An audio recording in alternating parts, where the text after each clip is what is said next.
Contestación a unas preguntas de Abdul Bahá. Capítulo 10. Pruebas tradicionales extraídas del libro de Daniel. Hoy, en esta mesa, hablemos un poco de pruebas.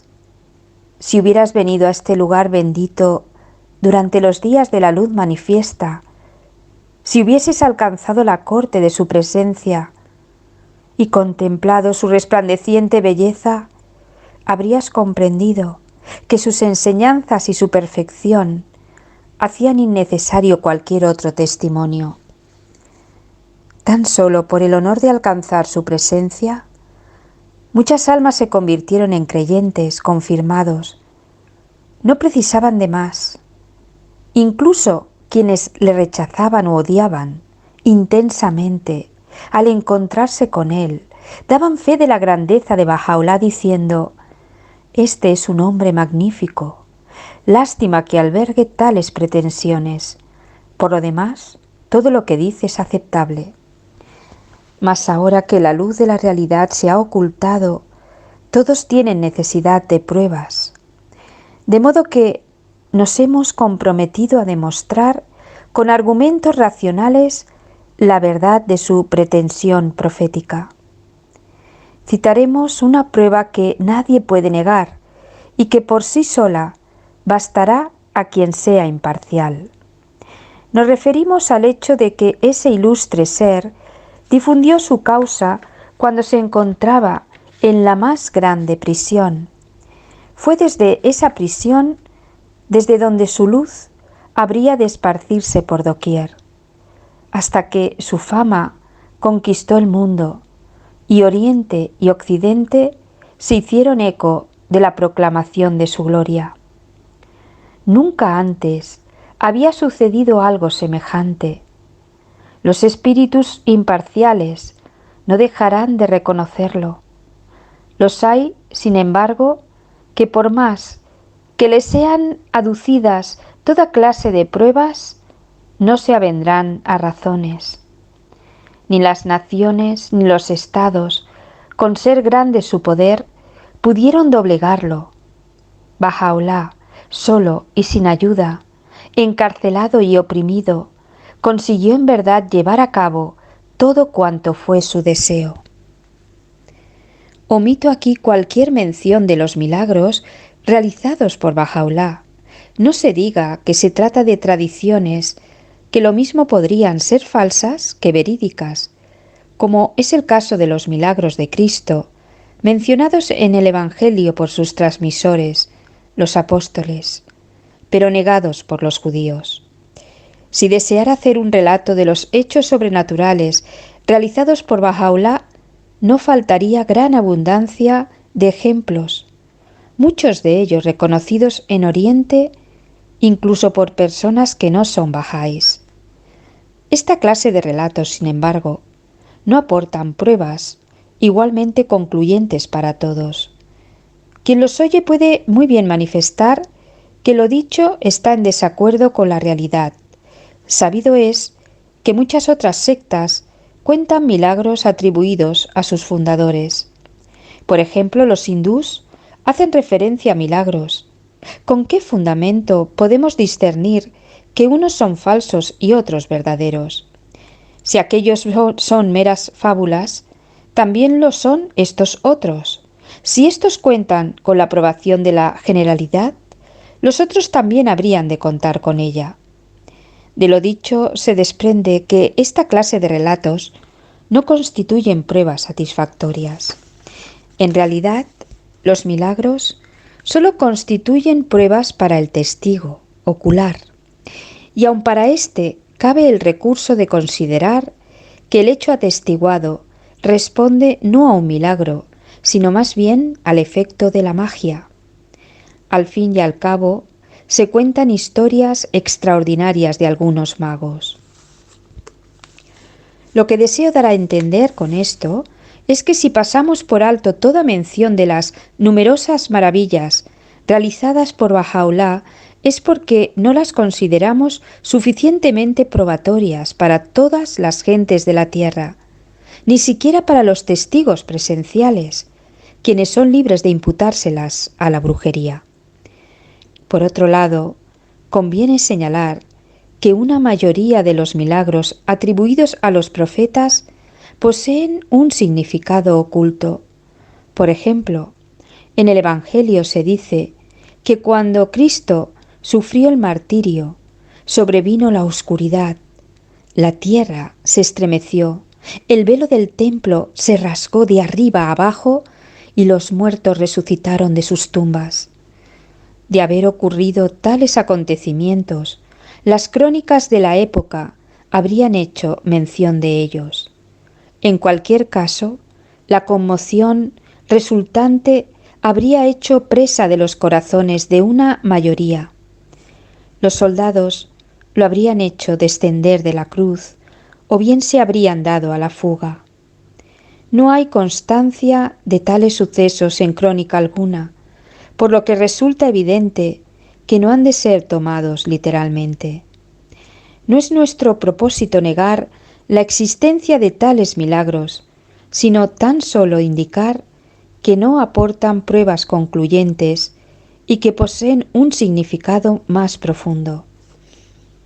Hoy, en esta mesa, nos referiremos a la explicación de pruebas tradicionales, como las que se encuentran en los libros sagrados. Cuánto hemos venido diciendo hasta la fecha se refiere a pruebas racionales. La condición en que debería encontrarse el buscador sincero de la verdad es la condición del alma ardiente, sedienta y anhelante del agua de vida, la del pez agitado que brega por alcanzar el mar, la del doliente en pos del verdadero médico que habrá de proporcionarle la curación divina, la de la caravana desorientada que trata de reencontrar a Dios, la del barco extraviado que en medio de su perplejidad se afana por arribar a las playas de salvación. El buscador ha de estar dotado de ciertas cualidades. Ante todo, debe ser justo y estar desprendido de todo salvo de Dios. Su corazón debe dirigirse enteramente hacia el horizonte supremo. Debe estar libre del cautiverio del ego y de la pasión, pues todos estos son obstáculos. Además, debe ser capaz de sobrellevar toda clase de privaciones. Debe ser absolutamente puro y santificado, y libre de amor o de odio hacia los habitantes del mundo. ¿Por qué? ¿Por qué?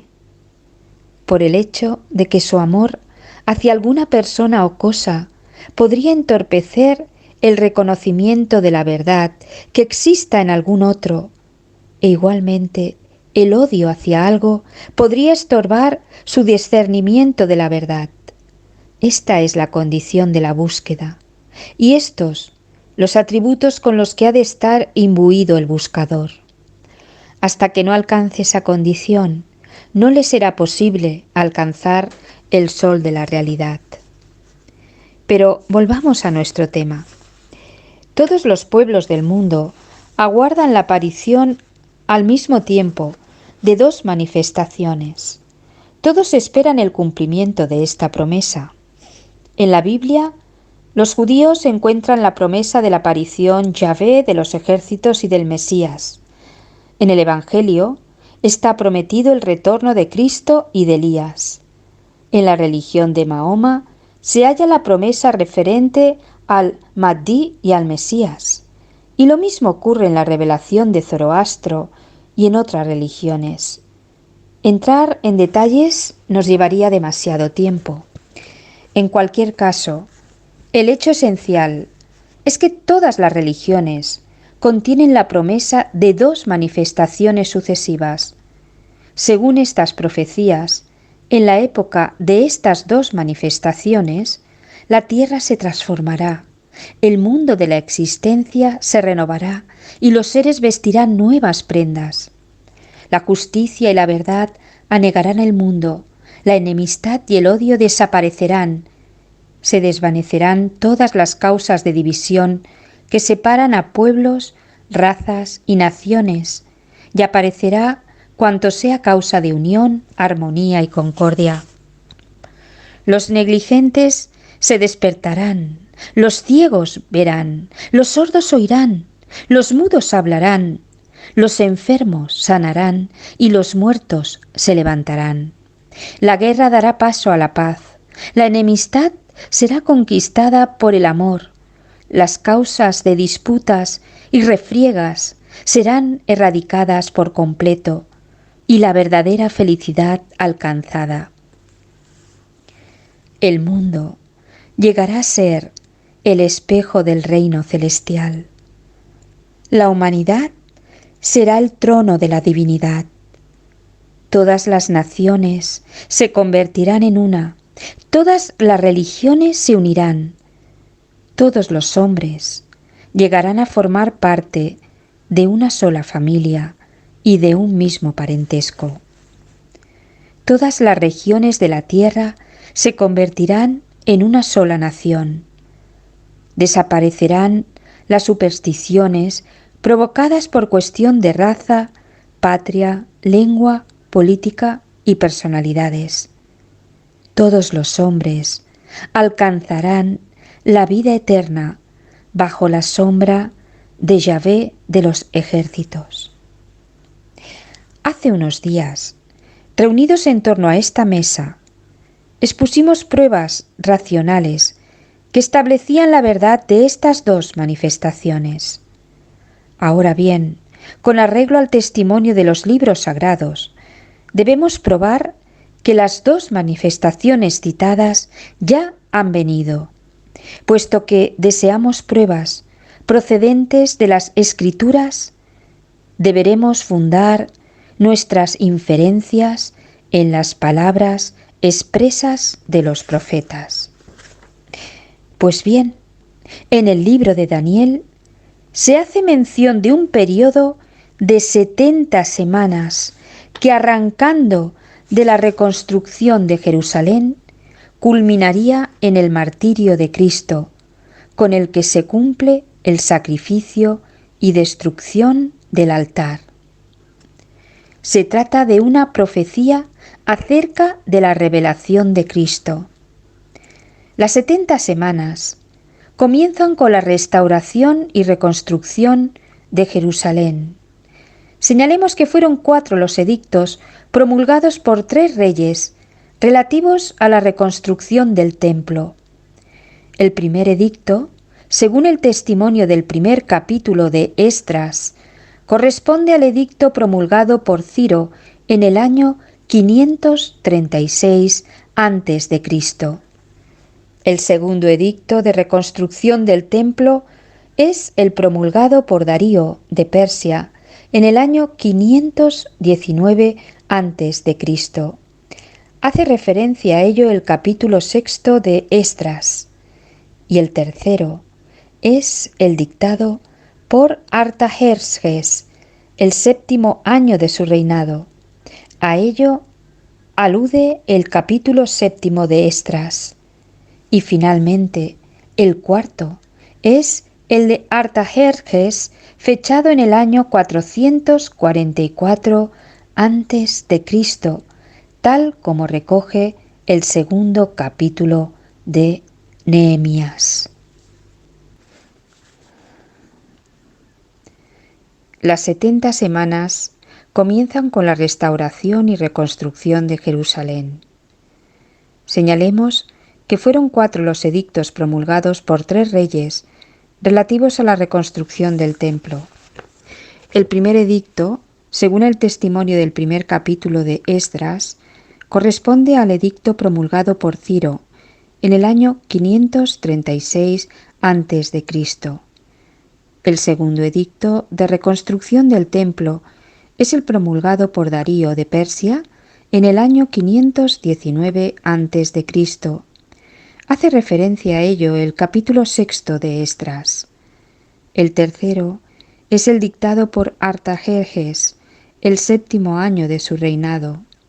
A ello alude el capítulo 7 de Esdras. Finalmente, el cuarto es el de Artajerjes, fechado en el año 444 a.C., tal como recoge el segundo capítulo de Nehemías. Sin embargo, Daniel se refiere al tercer edicto, promulgado el año 457 a.C. En efecto, 70 semanas representan 490 días, y cada día, según el texto del libro sagrado, equivalen a un año. Así en la Biblia se dice, el día del Señor es un año. Por tanto, 490 días equivalen a 490 años. El tercer edicto de Artajerjes fue promulgado 457 años antes del nacimiento de Cristo, en tanto que Cristo, cuando fue martirizado y ascendió a los cielos, tenía 33 años de edad. Si se suman 33 años a 457, se obtiene 490, cifra coincidente con el plazo anunciado por Daniel para la manifestación de Cristo. Por otro lado, el 25º versículo del 9º capítulo del libro de Daniel, el mismo hecho aparece reflejado diferentemente en forma de 7 semanas y 72 semanas, lo cual en apariencia vendría a contradecirse con lo que llevamos dicho. Muchos, perplejos ante estas discrepancias, han tratado de reconciliar las dos aseveraciones. ¿Cómo es posible, por un lado, que sea correcta la cifra de 70 semanas y también, por otro lado, la de 62 semanas y 7 semanas? Daniel menciona en realidad dos periodos. El primero de ellos comenzó con la orden de reconstrucción de Jerusalén que Artajerjes da a Esdras, fecha a la que se refieren las 62 semanas, y concluyó con el martirio de Cristo, cuando el sacrificio y la oblación cesaron. El segundo periodo, mencionado en el versículo 26, significa que desde la terminación de la reconstrucción de Jerusalén hasta la ascensión de Cristo habrían de transcurrir 62 semanas. Las 7 semanas representan la duración de la reconstrucción de Jerusalén, para la que fueron necesarios 49 años. Sumadas estas 7 semanas a las 62 mencionadas, se obtiene 69 semanas. En la última semana tuvo lugar la ascensión de Cristo. De esta manera se completan las 70 semanas y no se da contradicción alguna. Ahora que la manifestación de Cristo ha sido probada, mediante las profecías de Daniel, probemos asimismo las manifestaciones de Bahá'u'lláh y del Bab. Recordemos que hasta hace poco hacíamos uso de pruebas racionales y que ahora debemos emplear pruebas fundadas en la tradición de la Escritura. En el 8º capítulo del libro de Daniel, versículo 13, se dice: Entonces oí a un santo que hablaba, y otro de los santos preguntó al que hablaba: ¿Hasta cuándo durará la visión del continuo sacrificio y la abominación de la desolación que entregan el santuario y el ejército para ser pisoteados? Y él respondió: hasta 2300 tardes y mañanas, luego el santuario será purificado. Pero él me dijo: porque la visión se refiere al tiempo del fin. En otras palabras, ¿cuánto tiempo persistirá este infortunio, ruina, humillación y degradación extremas? O sea, ¿cuándo será el amanecer de la manifestación? Y entonces él respondió: 2300 tardes y mañanas, luego el santuario será purificado. En definitiva, el pasaje se refiere a un periodo de 2300 años, por cuanto en el texto bíblico cada día cuenta como un año. Según esto, desde la fecha de promulgación del edicto de Artajerjes, por el que se ordenaba la restauración de Jerusalén, hasta el nacimiento de Cristo, transcurren 456 años. Y desde el nacimiento de Cristo hasta el día de la manifestación del Bab, median 1844 años, Cuando se suman 456 años a esta última cifra, se obtienen 2300 años, es decir, el cumplimiento de la visión de Daniel se verificó el año 1844 después de Cristo, año de la manifestación del Bab, de conformidad con el texto del propio Daniel. Reflexiona, pues, con qué precisión queda determinado el año de la manifestación. No cabe noticia más explícita que esta.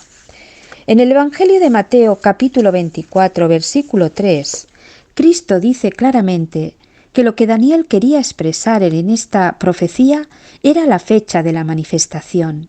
El versículo reza así: y estando él sentado en el monte de los olivos, los discípulos se le acercaron aparte diciendo: Dinos, ¿cuándo serán estas cosas? ¿Y qué señal habrá de tu venida y del fin del siglo? Una de las explicaciones que dio como respuesta fue la siguiente: por tanto, cuando veáis en el lugar santo la abominación de la desolación de la que habló el profeta Daniel, el que lea que lo entienda. Con esta respuesta le remitió al capítulo 8 del libro de Daniel, añadiendo que quien lo lea comprenderá que ese era el tiempo anunciado. Reflexiona cuán claramente se hace mención de la manifestación del Bab en la Biblia y en el Evangelio.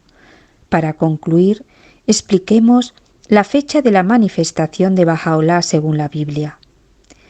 Dicha fecha se calcula de acuerdo con el año lunar, a partir de la misión de Mahoma y de la Égira. La razón de ello estriba en que en la religión de Mahoma el calendario lunar tiene vigencia, como también la tiene en todos los mandamientos relativos a la adoración.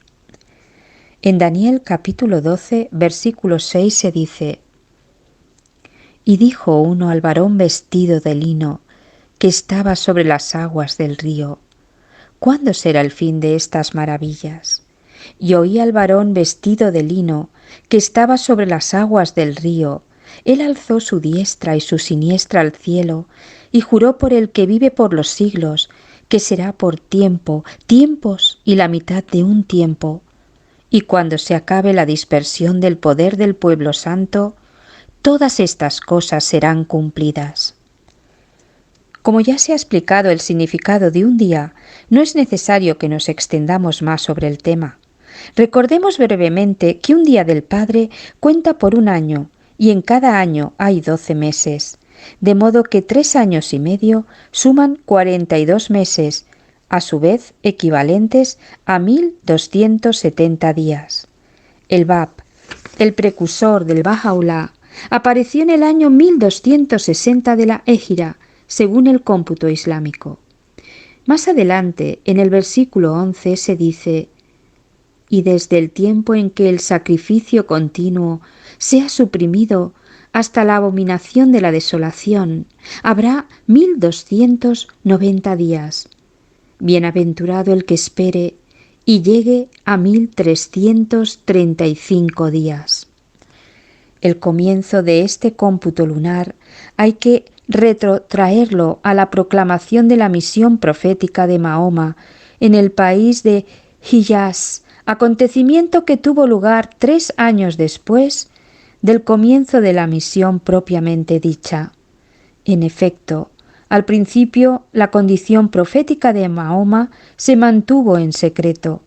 Tan solo estaban enterados de ella Khadijá e Ibn Nawfal. Pasados 3 años, la declaración se hizo pública. En el año 1290, después de la proclamación de Mahoma, Bahá'u'lláh dio a conocer su propia manifestación.